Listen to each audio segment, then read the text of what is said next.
시청자 여러분 안녕하세요. 와우넷 스페셜 김진아입니다. 성공은 준비된 사람에게 찾아온다 보드랍니다. 함께하는 모든 순간을 성공을 향한 도약의 기회로 만들어주는 분이시죠. 여러분을 늘 준비된 투자자로 거듭나게 하는 일타멘토 와우넷 송재호 파트너 모셨습니다. 대표님 안녕하세요. 네, 반갑습니다. 네, 또 한 주 만에 뵙습니다. 날씨가 이렇게 확 따뜻해져서 그런지 굉장히 오랜만에 뵙는 것 같은데 어떻게 좀 무탈하셨죠? 네, 그래도 시장이 좀 반도체 중심에서 시장을 이끌어가는 모습 보여서 그래도 좀 좋은 흐름도 이어진 것 같습니다. 네, 따뜻해진 날씨만큼이나 더 뜨거워진 전략으로 오늘 한 시간 이끌어 주실 것 같은데요. 대표님, 요즘 우리 시장 이 종목군 중심으로 주요 모멘텀이 부재한 시장 흐름 이어지고 있습니다. 대표님이 보시기에 앞으로의 시장 포커스 어디로 좀 맞춰질 거라고 보시나요? 네. 최근에 그 시장이 그 미국의 FOMC 회의 끝나고 나서 이제 약간 비둘기파적인 발언이 나오면서 시장 분위기는 좋은 것 같아요. 근데 이런 금리의 인하에 대한 그 흐름들은 이제 주가라든지 지수에 충분히 반영되어 있는데 앞으로 흐름에서는 이제 결국 실적이라 보거든요. 미국장도 마찬가지로 바로 4월 달로 진행하게 되면 이제 실적 장세가 연결될 것 같습니다. 그래서 금리 부분과는 실적으로 좀 보시면 좋을 것 같은데요. 앞으로 이제 봤을 때는 이제 반도체 쪽이 상당히 시장에서 좋은 모습을 보이고 있거든요. 그래서 반도체 중심에서 흐름들 이끌어간다면 그 다음 다른 섹터들도 순환하면서 흐름들을 이어갈 것으로 보고 있습니다. PPT 내용 가지고 다시 한번 정리를 좀 말씀드려보게 되면요. 결국은 뭐 파월 연준 의장의 그 매파적인 발언에서 비주파적으로 돌아섰거든요. 그러니까 금리 인하 전에 태도 변화가 중요한데, 지금 현재 그 파월 연준 의장은 실적으로 10년 그 국채금리라든지 금리가 좀 하락할 걸 보고 있습니다. 최근에 그 문제가 됐던 이제 주거비, 임대료가 지금 내려가고 있고요. 그리고 실적으로 운임에 대한 부담감이 있었는데 이 운임료에 대한 부분도 전쟁 이슈에서 연결됐기 때문에 완전화되고 있습니다. 그래서 향후에 금리가 좀 내려갈 것이다. 그래 보고 있어서 실적으로 이런 부분에서 이제 시장이 반영하고 있고 베이스에 그 다음으로 봤을 때는 저는 전체적으로 이제 실적의 흐름들이 중요하다 보고 있는데 최근에 엔비디아가 실적 발표를 계속 홀시적으로 하고 있는데요. 중요하게 봤던 게 뭐냐면 이 델 컴퓨터 서버 쪽이거든요. 그 다음에 마이크론이 한 2억 달러 적자를 예상했는데 흑자로 돌아섰다는 점에서 우리나라 대표적으로 우리가 실적에서 가장 중요한 차지하는 비중이 큰 게 반도체거든요. 그렇다면 우리나라 반도체 기업들에게도 상당히 기회되고 있는 상황인데 하니스 같은 경우는 올해 역대 두 번째 이익이 나올 거 가능성이 크고요. 추가적으로 보면 내년에는 역대 1위를 달성할 가능성이 있습니다. 그리고 삼성전자가 4월 5일 정도에 이제 실적 발표를 앞두고 있는 상황이지만 지금 흐름을 봤을 때 수출이 상당히 잘 나오고 있거든요. 수출 데이터. 확실하게 숫자로 보면 작년 4분기에는 마이너스에서 플러스로 돌아서 시점이었지만 올해 1월 달부터는 56%, 2월 달은 이제 66%, 3월 달도 상당히 잘 나오는 흐름들 보이고 있어서 이 부분이 우리나라 대표적으로 삼성전자 실적에서 반영될 가능성이 있습니다. 우리가 하니스 같은 경우는 지금 주가가 한 연초에 25% 넘게 올라왔거든요. 네. 근데 삼성전자는 3% 정도밖에 안 올랐어요. 그 키 맞추기를 하면서 올라온다면 분명히 우리나라의 어떤 지수의 흐름에 상당히 강할 것 같아서 반도체 소부장들, 우리가 H벤주도 있지만요. 전공정 관련된 기업들을 최근에 이제 강조를 많이 해드렸는데 지금 뭐 최근에 그 전공정 대표 기업들 있잖아요. 오닉 IPS라든지 유진테크 같은 기업들이 벌써 바닥권에서 30% 가깝게 상승을 보일 수 있습니다. 그러니까 저는 이렇게 트렌드에 앞서서 알려드렸는데 이런 종목들이 앞으로 많이 나올 것 같아요. 그래서 거기에 맞춰서 대응하시는 게 좋을 것 같습니다. 네, 금리 인하에 대한 기대감은 이미 시장에 반영됐고 4월은 곧 실적이다. 이 실적 장세에 대비해보자 이야기해 주시면서 반도체를 중심으로 순환하는 장세가 이어질 수 있겠다. 특히나 전공정 관련한 종목들 눈여겨보자 이야기해 주셨습니다. 바로 두 번째 이슈 만나보도록 하겠습니다. 대표님, 2024년 이제 4개월 지났어요. 이 외국인이 올해 들어서만 15조 원대 순 매수를 이어가고 있는데요. 그중에서도 앞서 말씀해 주신 것처럼 반도체 그리고 또 밸류업 중심 섹터를 강하게 매수하고 있는데요. 이 흐름 앞으로 얼마나 더 지속될지 궁금하거든요. 네, 전반적으로 봤을 때는 저는 이제 외국인들이 그 자신있게 들어온 그 이벤트 보니까 엔비디아가 삼성전자가 HBM을 공급할 가능성이 기대가 크고 있다. 그래서 그때부터 이제 적극적으로 또 한 번의 그 삼성전자 중심에서 매수를 하고 있다는 점에서 봤을 때는 반도체 쪽은 이제 지속적으로 매수할 가능성이 크다는 거고요. 지금 한 1년 한 5개월 정도 보면 삼성전자의 어떤 매집의 주식수를 보니까 한 3억 3천만 주거든요. 3천만 주 정도를 대규모 매수하고 있다는 거는 이 종목이 만약에 시장에서 강하게 급등했을 때 아마 개인 투자자들이 유입됐을 때 팔아 넘기려고 전략을 하는 것 같아요. 그래서 이런 부분을 보면 삼성전자 쪽의 중심에 반도체 계속 매수를 할 가능성이 크다는 점이고, 또 추가적으로 이제 4월 초반에 구체적인 이제 정부에서 밸류업에 대한 프로그램의 일정이 나올 것 같습니다. 그런 부분이 나오게 되면 1차적으로 우리가 주총이라든지 배당락이 이루어졌던 밸류업 쪽, 자동차라든지 은행업종들이 조정이 나왔지만 아마 이런 부분에서 앞으로 조정 이후에 다시 한번 시장에 주목받을 것 같고요. 이 밸류업에 대한 가이드라인이 나오게 되면요, 이 전체적으로 그동안 주목을 못 받았던 기업들도 많이 받을 것 같습니다. 그렇다면 지속적인 매수가 좀 이어질 것으로 보고 있고요. 준비된 자료에서 한번 보시게 되면요, 이전에 우리나라 애국인들이 실제로 코로나 때 많이 팔았습니다. 상당히 많이 팔았어요. 그러니까 지분이 상당히 애국 지분이 많이 빠져 있다는 거예요. 그래서 지금부터 이제는 이 중심에서 0으로 봤을 때 지금부터 바닥에서 올라오는 매수를 하고 있기 때문에 충분히 지분율을 높일 수 있다. 그래서 우리나라 지분율을 한 38%까지 올리더라도 아직 충분하게 외국인의 매수의 자금들이 유입될 가능성이 크다는 점이고, 최근에 글로벌 펀드 자금에 있어서도 아시아 시장에서 가장 한국의 어떤 자금에 유입되고 있는 거는 결국은 이 밸류업에 대한 학습 효과, 일본에서 배운 학습 효과하고 반도체에서 세계에서 가장 더 어라운드하는 쪽이 우리나라이기 때문에 저는 외국인들이 계속 매수를 할 것 같습니다. 네, 좋습니다. 미래 성장성 있는 산업인 만큼 지속적으로 매수할 가능성이 크다. 밸류업 중심 섹터 역시 4월 초에 모멘텀 다시 살아날 예정인 만큼 외국인 자금 계속해서 유입될 것이다 이야기해 주셨습니다. 대표님, 계속해서 강의 만나볼 텐데요. 오늘 강의에서는 어떤 내용 준비해 주셨을까요? 네, 제가 이제 시리즈로 업종과 sek터, 그리고 이제 매매하는 방법을 알려드리고 있는데요. 제가 시장에서 주도하는, 특히 미국의 첨단 공급망에 주도하는 이제 반도체, 네, 핫하게 지금 세 자리 종목들 많이 배출해 되고 있고, 2차전지가 핫하게 움직이는 모습들, 그런 부분에서 이번에는 자동차 쪽을 한번 선정했습니다. 세 번째. 그래서 시리즈로 업종 유망주 핵심 밸류체인, 종목들을 소개해드리려고 하고 있습니다. 거기에다가 오늘은 또 거래량을 통해서 매매하는 방법까지 연결해서 알려드리도록 할 테니까요. 끝까지 시청하시면 좋을 것 같습니다. 네, 오늘은 메이저 수급주 매매 전략과 함께 또 자동차 밸류체인을 분석해 주신다고 합니다. 이어지는 강의에서 자세한 내용 바로 만나볼 텐데요. 시간이 짧아서 못다한 이야기 언제 더 들어볼 수 있을까요?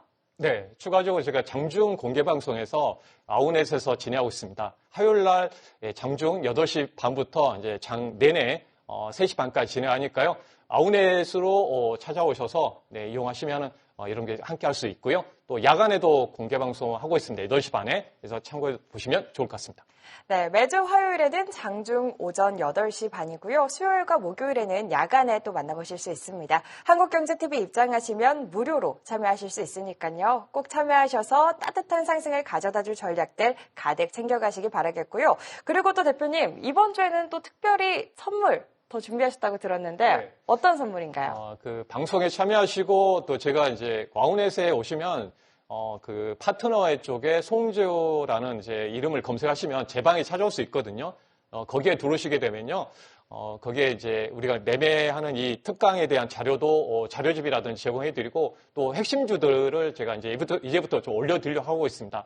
최근에 이제 반도체에서 패크인 같은 경우도 300%, PSK, 여러 방송 보셨죠? 반도체 안에서 이제 많은 급등주를 많이 잡아내고 있고 또 후속주, 바이오주들 이렇게 특히 이제 삼성전자 같은 경우도 한 주간에 100% 정도 올랐거든요. 이런 관련주에 대한 부분을 제가 올려드릴 테니까요. 관심 있게 오시면 좋을 것 같습니다. 네, 좋습니다. 참여 방법은 같습니다. 한국경제TV 입장하셔서 송재호라고 검색하시면 대표님이 준비하신 자료들과 또 유망주 받아보실 수 있으니까요. 이 또한 많은 참여 바라겠습니다. 대표님, 오늘도 좋은 말씀 감사드리고요. 이어지는 강의도 잘 부탁드리겠습니다. 네, 감사합니다. 급변하는 주식시장에서 성공을 거머쥐고 싶으신가요? 단숨에 성공하고 싶다면 뻔한 방법으로는 승부를 걸 수 없겠죠.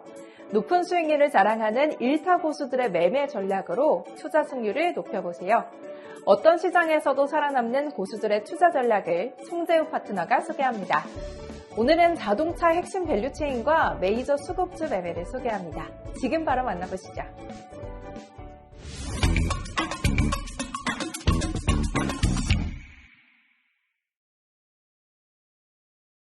안녕하세요. 네, 송재우 파트너입니다. 여러분 반갑습니다. 일타고수 매매 특강. 네, 이번에 세 번째 시간인데요. 네, 이번 특강에서는 제가 특별하게 이 업종과 섹터, 특히 이제 핵심적인 섹터에 대한 밸류체인 종목들 그런 부분들을 1차적으로 진행하고 거기에 후반부에는 이제 매매할 수 있는 기술 분석 능력을 좀 알려드리고 있습니다.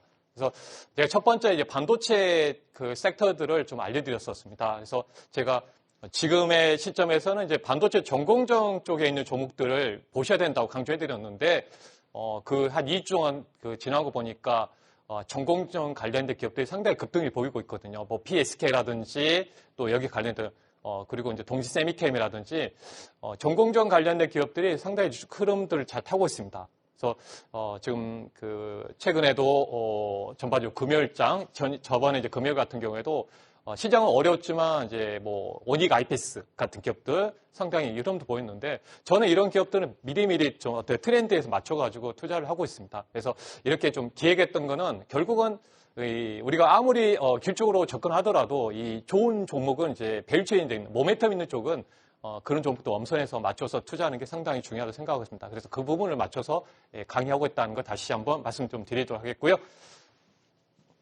네, 오늘은 이제 세 번째로요. 자동차 밸류체인, 핵심 밸류체인. 그래서 제가 1월 달 후반 정도에 자동차를 보자고 말씀드렸었습니다. 그때 현대, 기아, 그리고 거기에 있는 밸류체인 종목들, 세방전지라든지 다양한 그 자동차 부품주들 안에서 급등이 나왔었죠.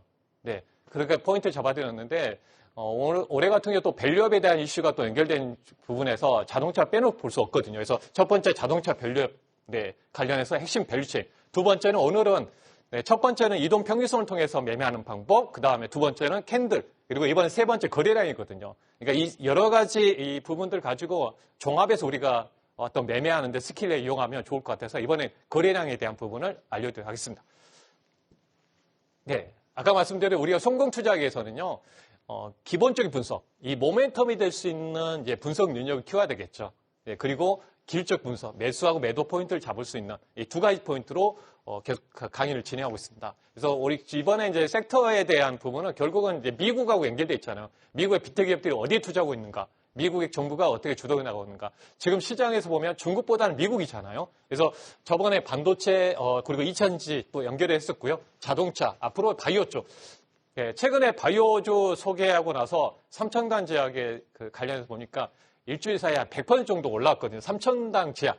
네, 그래서 이전에 RTO 전도 알려드렸었는데 300% 올라왔는데요. 이런 핵심적인 종목들에 있어서 저는 바닥에서 다 저점을 수렴하는 구간에 다 알려드렸는데 세 자리 종목들을 많이 배출할 수 있는 비결은 뭡니까? 싸게 사는 거잖아요. 그래서 길적으로. 그래서 이런 부분을 앞으로 계속 강의 시리즈로 하고 있으니까요. 한번 관심 있게 보시면 좋을 것 같아요. 그래서 결국 자동차 핵심 밸류체인에 대한 부분은요. 첫 번째 올해 모멘텀이 될 수 있는 걸 보면 기업 밸류업 프로그램이 되겠죠.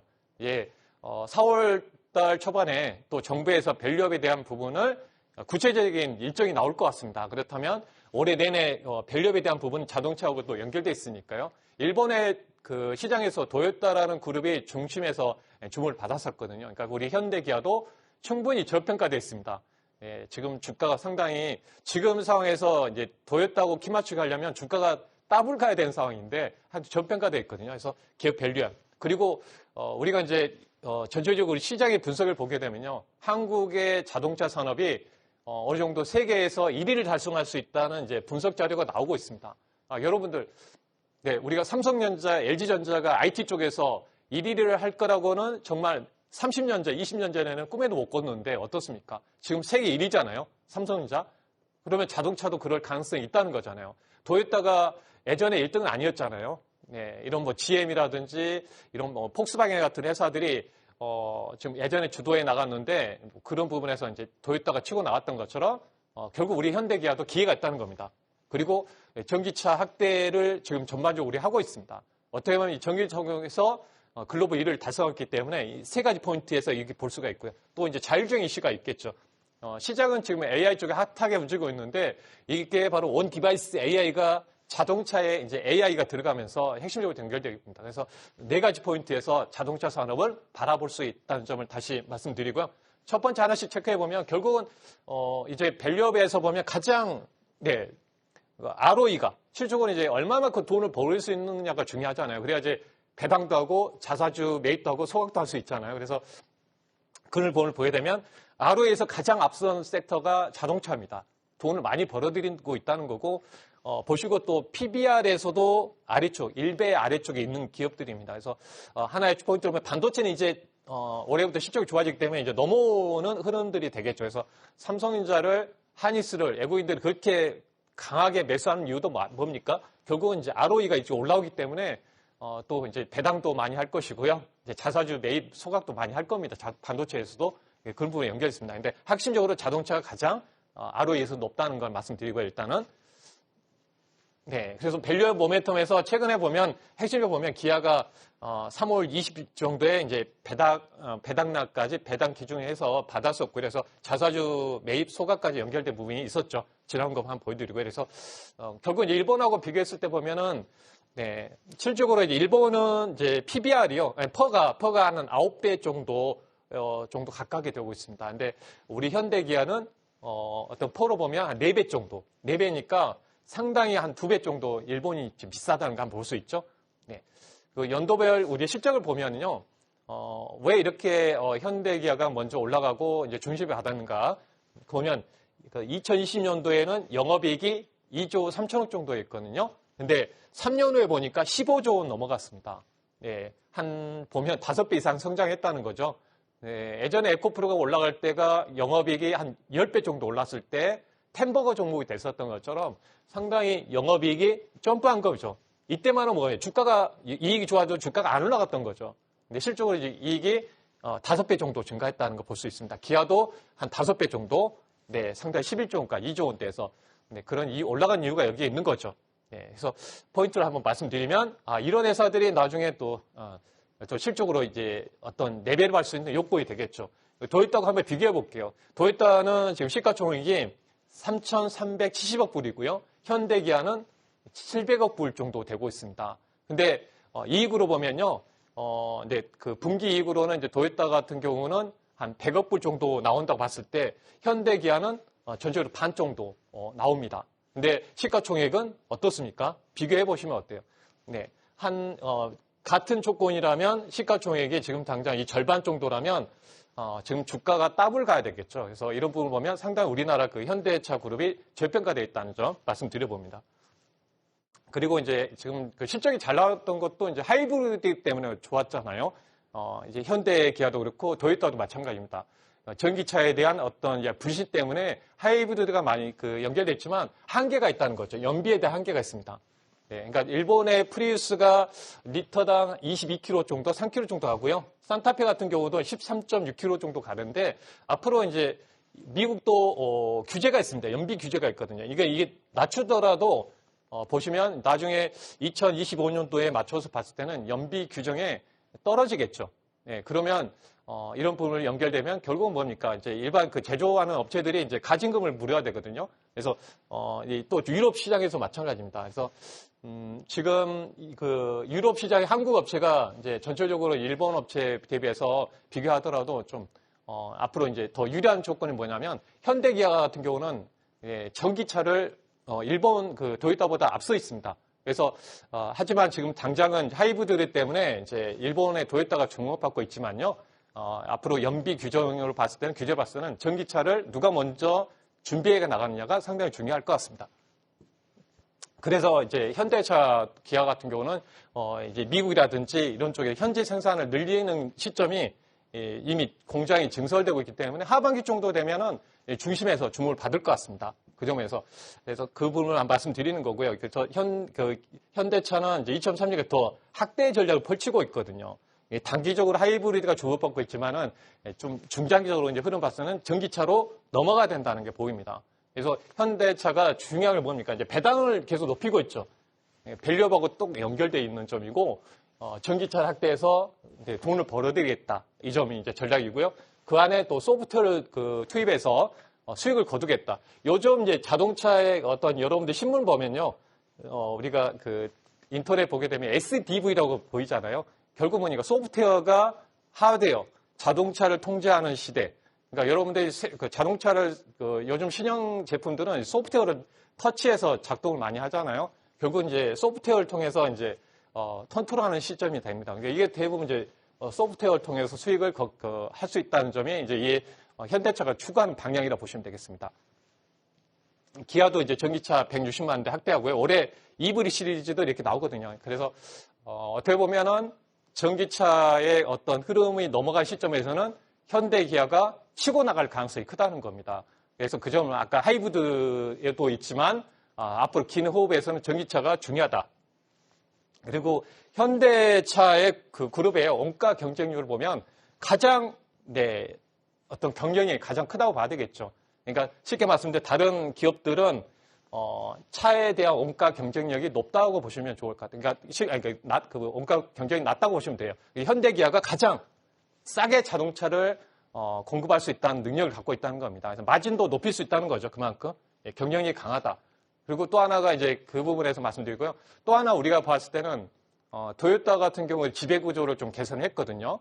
그 부분을 보니까 우리가 현대차의 최대 주주가 현대모비스입니다. 현대모비스.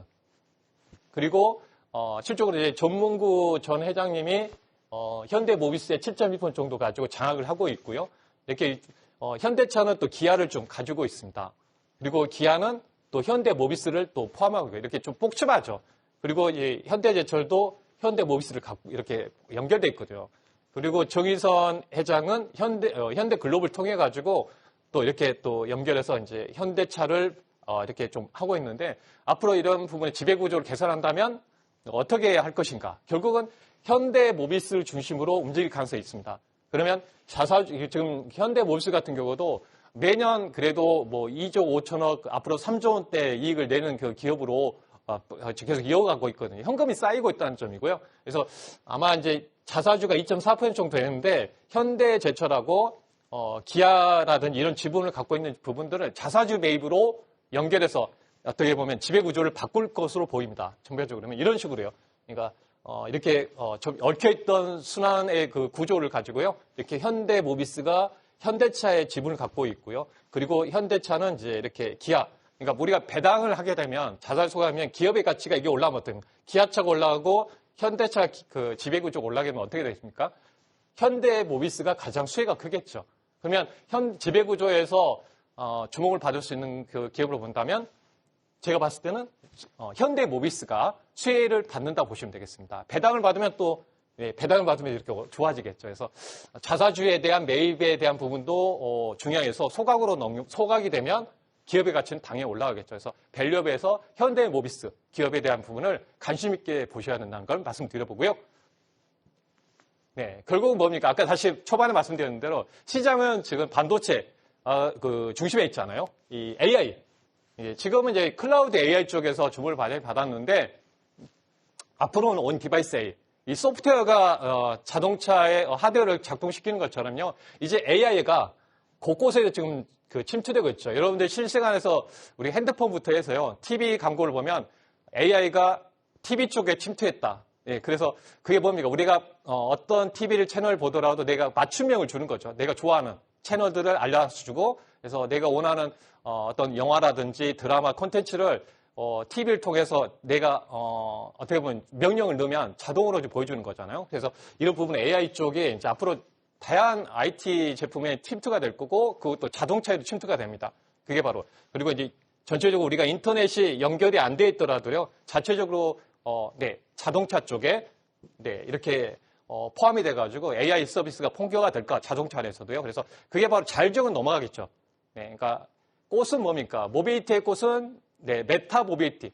AI가 자동차에 들어가서 실질적으로 우리가 AI가 직접적으로 이제 실적으로 운전을 해주는 거죠. AI가 실적으로 그래서 그런 부분으로 연결해 본다면 온 디바이스 AI의 자동차의 핵심적으로 28% 성장이 이루어집니다. 그럼 반도체가 성장할 수밖에 없겠죠. 그러니까 최근에 나온 뉴스 뭐합니까? 지금 계속해서 온 디바이스 AI 쪽에 자동차 이런 다양한 쪽에 AI 반도체 칩잘 것이다. 이게 반도체 산업이 엄청난 성장을 이어간다는 거는 두말 없이 여러분들 반도체는 꼭 보셔야 됩니다. 네, 핵심적으로. 그래서 이런 부분에서 자동차도 온 디바이스에 연결되어 있다는 점 말씀드리도록 하겠고요. 그래서 우리가 자율주행하게 되면 간단히 체크해 말씀드리면요. 우리가 예전에는 자동차가 이렇게 도로에 달리고 있잖아요. 근데 이 서버가 있습니다. 서버에서 각각의 교통에 대한 정보를 받아들이겠죠. 당연히 영상을 통해서 다양한 교통정보를 받는데 실제로 다 연결해가지고요. 이렇게 통신하게 되면 엄청난 데이터가 자동차에서 이게 서버로 보내지겠죠. 그러면 이 서버가 다 감당하지 못합니다. 만약에 통신상에 문제가 생기게 되면 바로 사고가 나겠죠. 그래서 AI 반도체가 자동차에 바로 침투된다고 보시면 돼요. 그러면 이 자체적으로 중요한 정보만 서로 주고받고요. 이 자동차 안에서 스스로 판단을 해야 되겠죠. 그래서 그게 바로 온 디바이스. 그러니까 그런 부분에서 자동차 쪽에 온 디바이스 AI 쪽에서도 포함이 된다는 겁니다. 자체적으로. 그래서 이런 부분이 연결되어 있는데 왜 이걸 말씀드리냐면 새로운 어떤 시장의 트렌드에 우리가 그 자동차도 하나의 트렌드가 될 거란 말이에요. 자율주행. 그러면 거기에 들어가는 수혜주들이 또 나오겠죠. 그 점 말씀드리면서 아까 말씀드린 SDV 쪽 소프트웨어가 차지하는 부분에서 우리가 이제 앞으로 보니까 현대차도 삼성전자하고요 공동으로 그 자동차에 들어가는 이제 반도체 시스템 반도체 쪽 거기에 이제 개발하고 있거든요. 기본이 뭡니까? 시스템 반도체가 일할 수 있도록 도와주는 게 메모리 반도체거든요. 그죠? 그래서 이제 시스템 반도체 쪽이 이제 주목을 받고 있는 상황에서 또 트렌드가 많이 생길 것 같습니다. 관련해서 지금 EV 출시 보게 되면요. 이런 다양한 쪽에서 이번에 그 CS 2024에 보니까 모두 퀄컴도 그렇고요.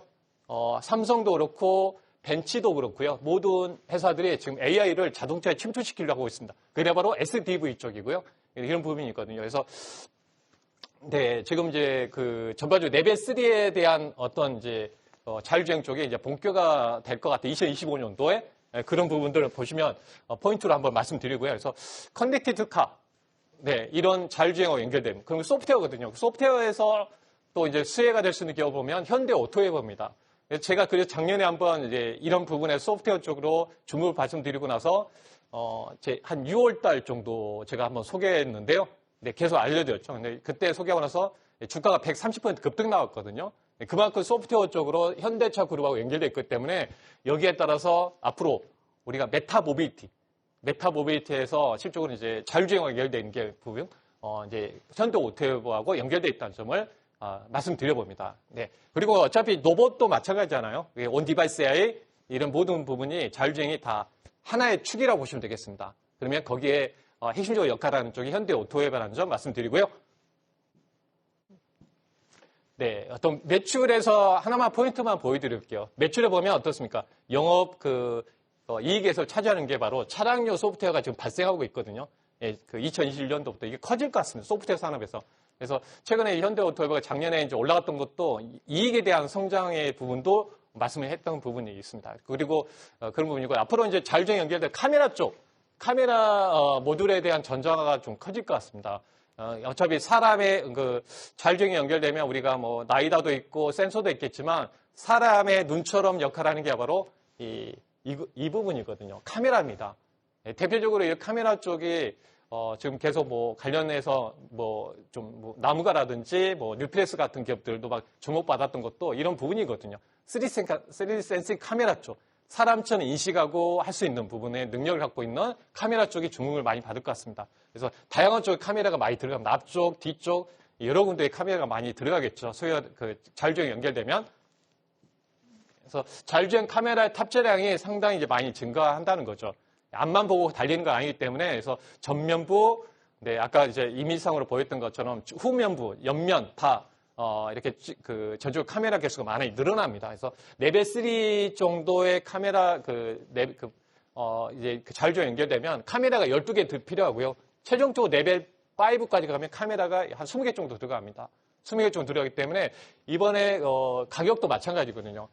일반 우리가 핸드폰에 들어가는 거는 이제 뭐 우리가 한 10,000원, 20,000원 정도 하겠지만 전장에 들어가는 거는 단가가 이제 거기에 공이 하나 더 붙겠죠. 그래서 몇만 원부터 몇십만 원까지 들어가기 때문에 핵심적으로 이제 전장의 카메라 쪽에 주목을 많이 받을 것 같아요. 테슬라도 카메라 탑재량을 증가를 많이 하고 있습니다. 자율주행을 선도하기 때문에요. 그래서 카메라에 대한 부분은 연결되어 있다는 점에서 그 관련주도 눈여겨보시면 좋을 것 같아요. 최근 그래서 삼성전기도 카메라 쪽으로 뜨고 있는 부분에서 삼성전기 IT가 살아나고 있으니까요. 근데 삼성전기하고 관련된 기업에서 베이처를 잘 보시면 좋고 테슬라 쪽에 그동안은 이제 LG노텍이 주도했는데요.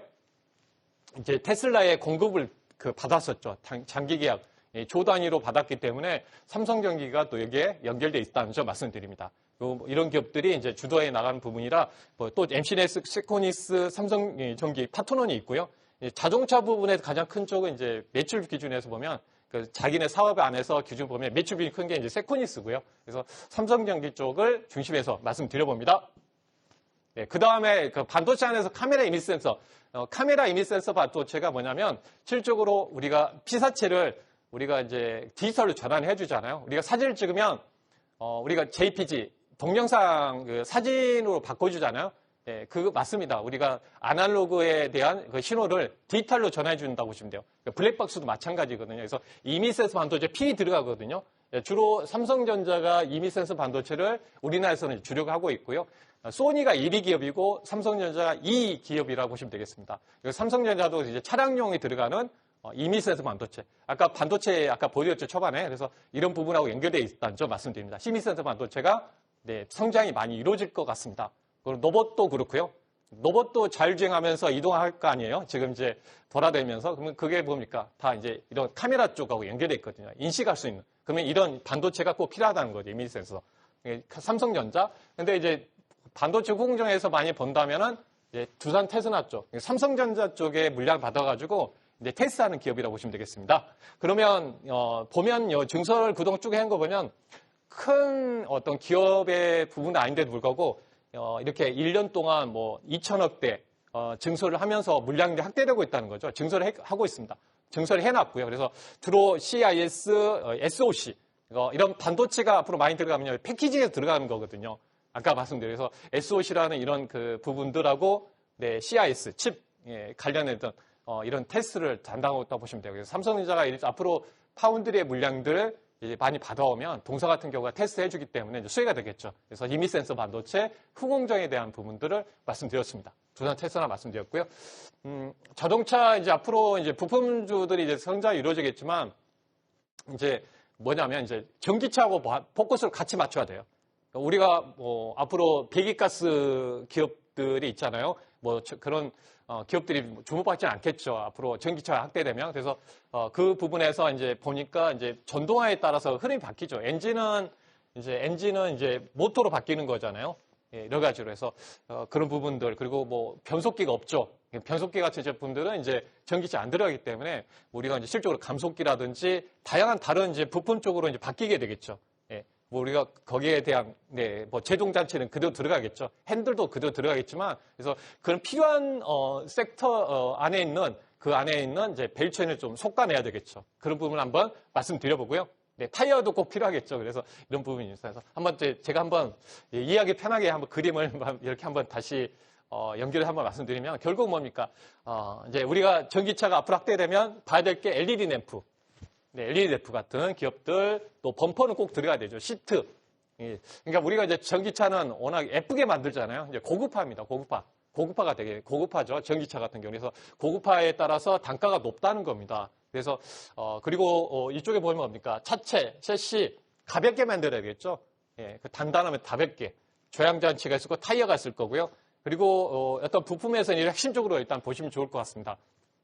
그 다음에, 자동차의 안에 들어가는 아래쪽에 있는 이제 전기차 들어가 있는 배터리 모듈, 네, 구동 모터, 배터리 케이스 이런 식으로 나눠져서 봐야 되겠고요. 아까 말씀 인버터라든지 감속기, 전장품 부품 쪽으로 한번 나눠서 보도록 하겠습니다. 그렇다면 이제 LED 쪽으로 핵심적인 기업은 네, SL이 될 것 같습니다. 네, 현대차도 있지만 이제 GM 쪽하고 연결돼 있다는 말씀드리고요. 자동차가 고급화되겠죠.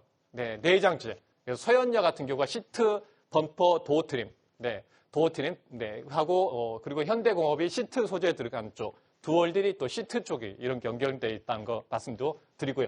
또, 도어 엣지, 네, 자동차에 우리가 파워 도어라든지 렌치 쪽, 네, 실제 우리가 이런 그 전체적으로 이제 문 열었을 때 또 그리고 트렁크가 열렸을 때 파워라든지 이런 부분에서 고급차들은 상당히 이제 자동화되어 있잖아요.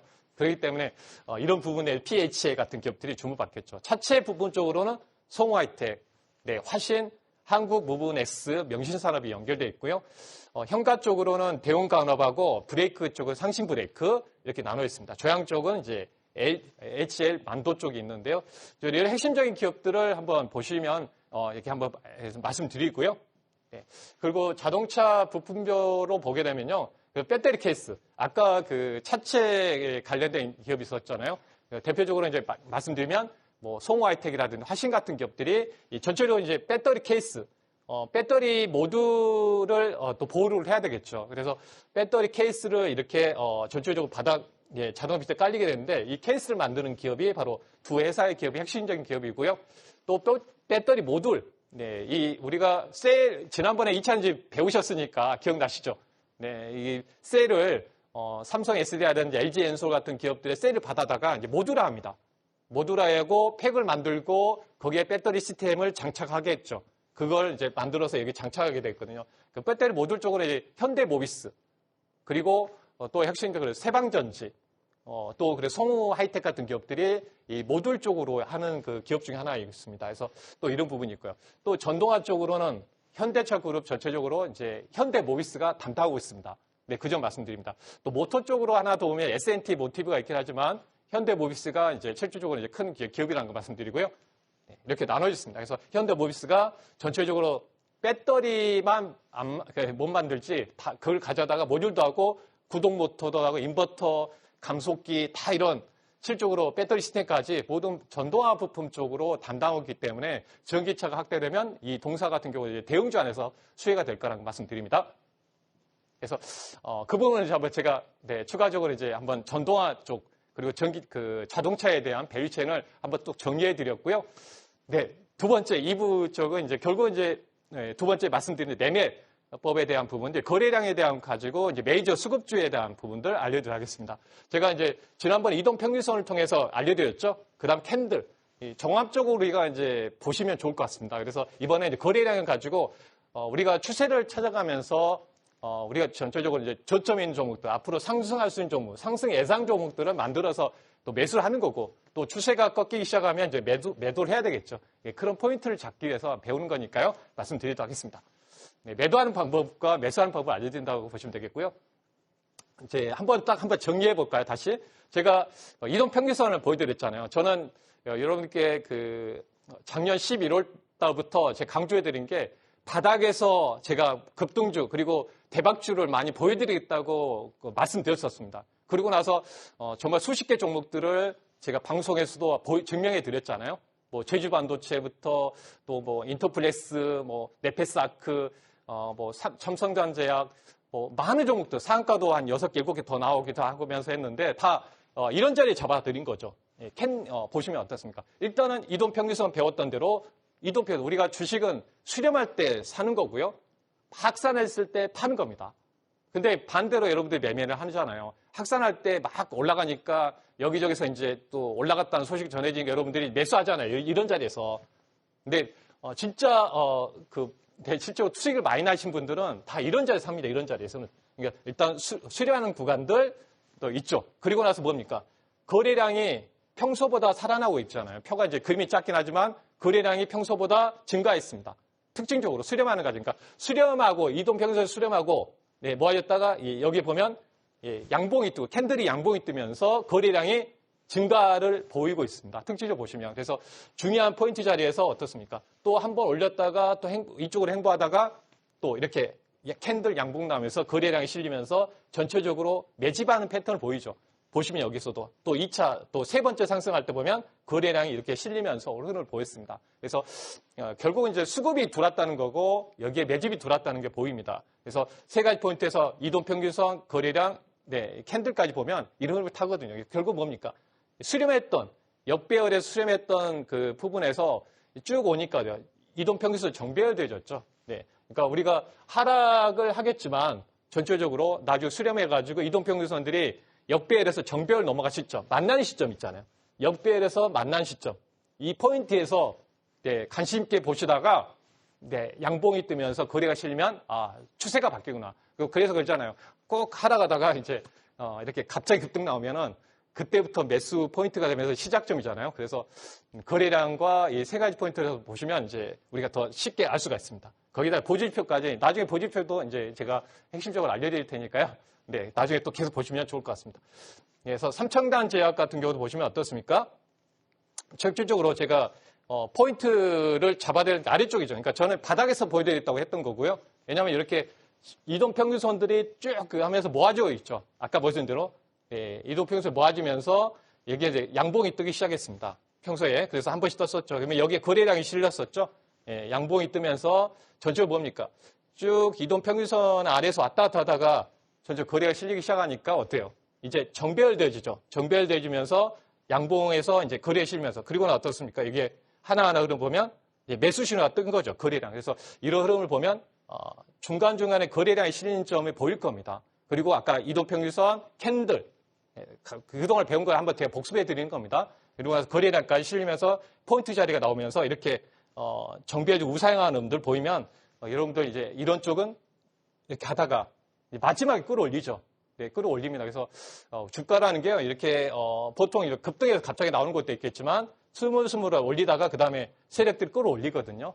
그 점 포인트 말씀드립니다. 삼청장제약을 제가 이 자리에서 지금 73,500원 정도에서 소개했는데 이런 구간에서 이렇게 급등주가 나오는 경우가 많았다는 말씀 보여드리고 예를 들어서 그래서 수급주 메이저 그 뭐냐면 우리가 주가 대세 상승 전에 우리가 포인트를 잡고 하는 게 중요하잖아요. 그래서 앞으로 첫 번째 아까 매집이 되어 있는가, 네, 수렴하고 있는가를 보시면 되겠고요.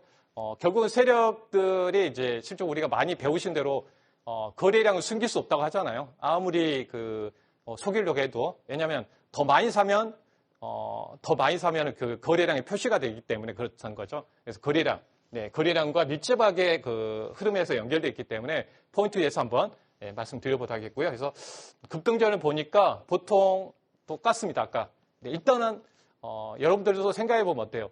여러분들이 만약에 그 시장을 주도해 나가는 이제 투자자라면 이 같은 경우에도 마찬가지입니다. 쭉 보면 하락했죠. 쭉 하락하다가 이동평균선이 이제 수렴했죠. 네, 포인트 자리 알려드리고 그 다음에 보니까 양봉이 뜨고 거래량이 실리면서 첫 번째 매수 신호를 떴습니다. 예, 그러니까 발 빠르신 분은 이때부터 들어가는 거죠. 포인트. 그래서 그 다음에 어떻습니까? 쭉 거래 실면서 올라왔다가 또 그 다음에 2차 상승에서도 거래량이 실면서 올라왔거든요. 그러니까 결국에 뭡니까? 항상 그 시장을 주도해 나가는 거 보니까 지난번에 이동평균선에서 5일선을 돌파했는가? 예, 그 돌파했는가?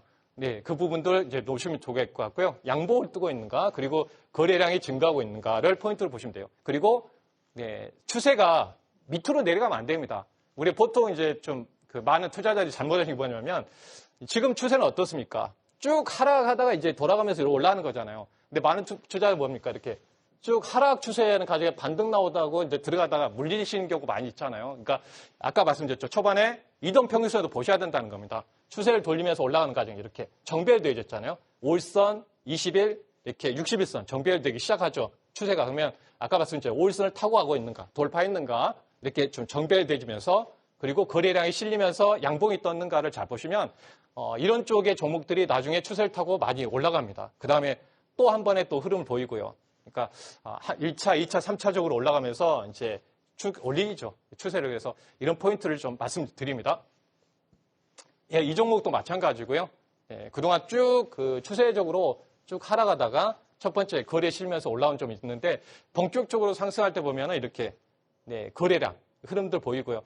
보통 이제 그 표시가 나는 게 뭐냐면 네, 보통 이제 급등 전에 나타나는 게 뭐냐면 양봉 나오면서 거래가 좀 평소보다 많이 실린 경우가 있습니다. 예, 그러니까 주가는 많이 올라가지 않았지만 거래량이 늘어난 부분들을 봤을 때는 저점에서 매수가 들어왔다는 점도 우리가 눈여보시면 좋을 것 같고요. 그리고 나서 그 다음에 포인트로 이제 올라오니까 이제 그때부터 대세 상승의 흐름들을 좀 이어졌다는 점 다시 한번 체크해서 말씀드리고요. 네, 결국은 이제 거래량을 수급에 통해서 이제 우리가 주가 선행하는 부분에서 항상 거래량이 좀 선행한다고 하잖아요. 그래서 투자자들이 얼마만큼 사고판 주식수를 표시하는 부분에 있어서 우리가 이제 영역별로 어떤 상황별로 한번 우리가 대응할 수 있는 부분들을 한번 체크해 보도록 하겠습니다.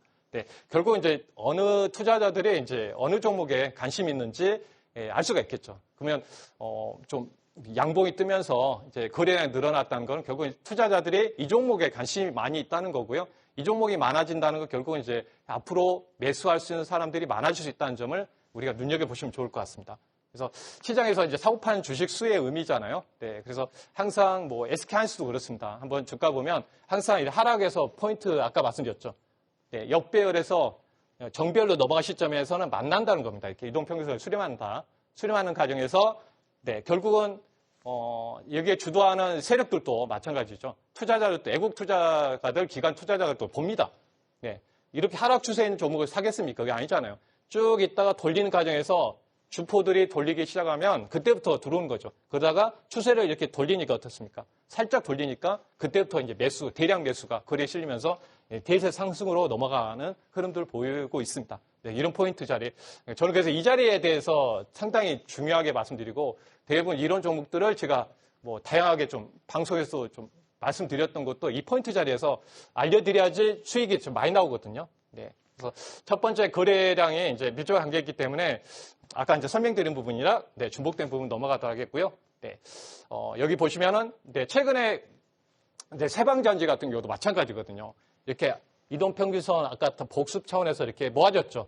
모아진 자리에서 네, 그때 포인트를 보면 첫 번째 이때 한번 그 거래량이 살짝 더 증가하더라고요. 평소보다. 그래서 느낌이 딱 오는 이제 신호를 보이기 시작했습니다. 그래서 저도 이제 이런 포인트에서 이제 매수에 대한 포인트를 알려드렸던 거고요. 보시면 그 다음부터 어떻습니까? 거래량이 살짝 더 증가하고 있습니다. 그러면서 전체적으로 봅니까? 이게 5일선을 돌파하니 캔들이 양봉 뜨면서 이동평균선에 모아둔 자리를 돌파하면서 이렇게 거래가 실린이 그 다음부터 쭉 올라가거든요. 네, 그러니까 이런 그 전체적으로 첫 번째 이동평균선 수렴하면서 5일선을 돌파했는가? 양봉이 떴는가, 그 다음에 거래량이 실리는가. 그러니까 그 우리가 검색기 여러분들 많이 또 관심인도 많이 있으시잖아요. 이 부분들을 가지고 이제 검색식을 만드는 겁니다. 그래서 제가 강의 시리즈에 마지막에 제가 그걸 하려고 합니다. 검색식 만드는 방법을 제가 우리 교육에서 배웠던 부분을 알려드리려 하니까요. 그때도 검색식에 대한 관심이 있으시면 잘 관심 있게 보시면 좋을 것 같아요. 그래서 이런 포인트 잡아드릴 거예요. 그래서 종목별의 흐름의 주가 흐름들을 한번 보여드리도록 하겠고요. 그래서 우리가 이제 한 주 거래를 매도가 그래서 거래를 한 주를 표시하는 거고요. 그래서 얼마만큼의 매수 세력들이 컸는가에 따라서 양봉, 쉽게 말해서 매도 세력이 컸으면 이제 음봉이 뜨게 된다는 걸 뭐 기본적으로 여러분들은 이제 아시는 부분이니까 그래서 결국은 이제 거래량은 이제 매수 세력과 매도 세력의 힘겨루기 결과이기 때문에 그게 캔들에 나타나는 거죠. 캔들에도 나타나는 거죠. 양봉이냐 음봉이냐 네, 그런 부분들. 네, 주가의 힘을 흔적을 보이기 때문에 우리가 추세 전환의 신호로 아까 보여드린 대로 알 수가 있다는 걸 말씀드립니다. 그래서 항상 네, 포인트에서 올라갈 때 보면 거래가 실리면서 2차적으로 쭉 올렸고요. 항상 이 포인트를 말씀드립니다. 네, 그래서 거래량 증가하고 연결된 부분은 이제 간단하게 이건 넘겨보고요. 하나 포인트로 뭡니까? 우리가 주가가 네, 보통 그 양봉이 떴을 때는요. 네, 실적으로 이렇게 호가창을 보게 되면 매도 호가창이 많이 있죠. 네, 실적으로 이제 매수하려고 하는 심리가 매수 세력들이 커지면서 네, 이렇게 매수하다 보니까 매수 호가창은 이제 적게 거래량 여기 보면 이제 4만 1000주 정도 되고 매도가 32만 주 걸려 있는데요. 실적으로 이제 매도하려고 사람은 이제 걸어놓고 높게 팔려고 하는 심리가 크기 때문에 그런 거죠. 그래서 이제 이런 그 실적으로 매수 세력의 힘이 크기 때문에 이 호가창의 틈이 실제로 반대로 우리가 생각하게 되면 매수가 많이 쌓였을 거라고 보는데 반대입니다. 그래서 그게 바로 이제 매수 세력들의 힘이 크다는 것을 호가창에서 한번 보여드리고요. 반대로 이제 매도가 클 때는 호가창에서 매수가 많습니다. 왜냐하면 실적으로 던지기 때문에 그런 거죠. 매수의 포인트를 보게 되면 그래서 호가창에 보니까 이제 이런 그 흐름들이 나온다는 거 말씀드리고요. 그래서 한번 이런 부분들 한번 체크해 봅니다. 네, 그리고 이제 거래량에서 우리가 이제 아까 말씀드린 이거는 아까 다 보여드린 내용이죠. 네, 거래량이 이제 크다는 것은 에너지가 크다는 거고요. 네, 에너지가 크다는 거. 상승적일 때는 매수 세력들이 많다는 거기 때문에 보유하고 가야 되고 또 매수 포인트로 보셔야 된다는 거 말씀드리고 네, 또 반대로 매도 세력이 크다 하면 결국은 매도 세력들이 하락 중일 때 나타날 경우 이제 많기 때문에 매수하시면 안 됩니다. 그리고 포인트로 이제 매도할 수 있는 그 포인트로 가져가신다는 말씀드리고요. 네, 그래서 이런 부분이고 또 반대로 이제 에너지가 작다는 경우는 이제 매수 세력이 약해지고 있다. 그래서 전체적으로 이제 이럴 때는 매수를 좀 올라가다가 또 거래량이 줄기 시작하게 되면 네, 매수를 좀 하시고 매도 준비해야 되는 거고요. 반대로 하락 중일 때 나타나서 이렇게 매도 세력들이 이제 좀 약해지는 거기 때문에 그때부터는 매수 준비하면서 보유하면서 좀 기다린 전략이 필요해 보인다고 말씀드립니다.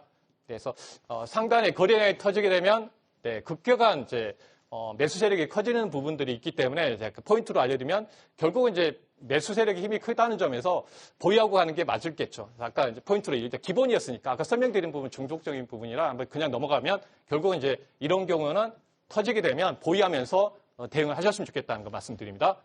네, 그리고 이제 거래량이 이제 고점에 터질 경우 있잖아요. 고점에 터질 경우는 세력들이 팔기 위해서 넘기는 물량일 수도 있기 때문에 폭락할 가능성이 큽니다. 그래서 상단에서 고점에서 급등했을 때 거래에 터지면 조심해야 됩니다. 그리고 또 음봉가에 뜨게 되면 조심하셔야 한다는 거고요. 예, 보시면 이런 경우죠. 예전에 뭐 그 에코프로도 있고 포스코홀딩스 같은 경우 마찬가지입니다. 이게 쑥 상승하다가 네, 거래량이 이제 크게 터지면서 보통 이제 아침에 상승했다가 음봉 나오죠. 이 꼴이라는 캔들. 지난번 캔들 배운 것처럼요. 이런 경우에는 조심하셔야 된다는 거죠. 폭락할 가능성이 있다. 길적으로 에너지가 강하기 때문에 이제 반등 나올 수 있지만 여기에 매물이 이 꼴이 탄다면 크게 있을 수 있습니다. 그래서 이런 경우에는 5일선을 지지해주고 올라가는지 보셔야 돼요. 근데 5일선을 지키지 못하면 흘러낼 수 있다는 점이에요. 그래서 이 점을 말씀드린 겁니다. 5일선을 이때는 잘 보셔야 돼요.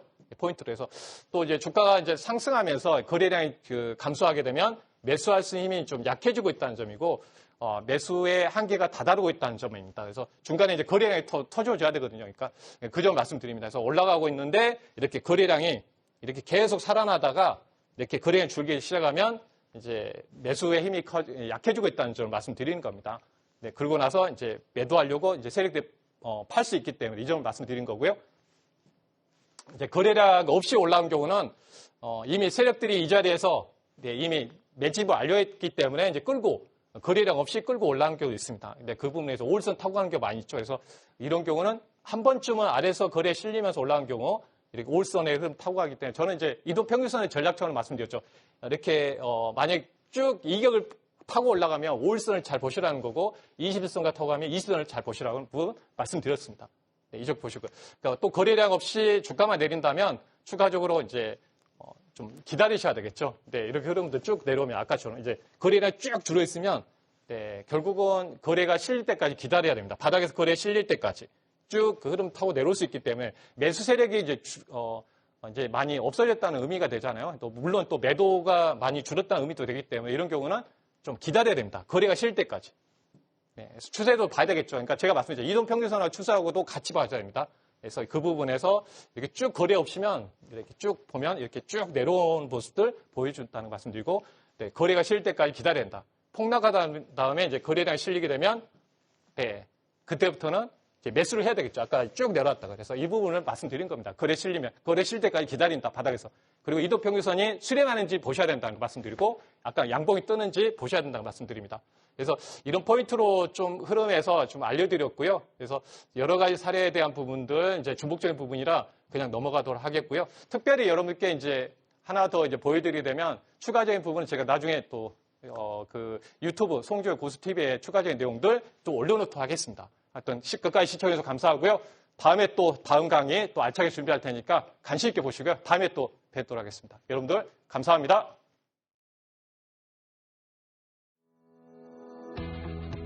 송재호 파트너와 함께하는 1타 고수의 매매 특강 3번째 시간. 오늘은 자동차 핵심 밸류체인과 메이저 수급주 매매를 살펴봤습니다. 시장의 흐름을 읽고 주도하는 섹터와 밸류체인 분석으로 급등주를 파악하는 1타 고수의 전략과 함께 여러분도 1타의 승부를 보시길 바라겠습니다. 시청자분들을 위한 무료 온라인 특강도 준비되어 있는데요. 송재호 파트너의 더 많은 이야기가 궁금하시다면 한국경제TV 홈페이지에 접속해보세요. 송재호를 검색하시면 방송에서 못다한 이야기를 아낌없이 전해드립니다. 거인의 어깨 위에 올라서듯 1타 고수의 머리 꼭대기에 올라서라. 마우넷과 송재호 파트너가 여러분의 힘찬 비상을 응원합니다.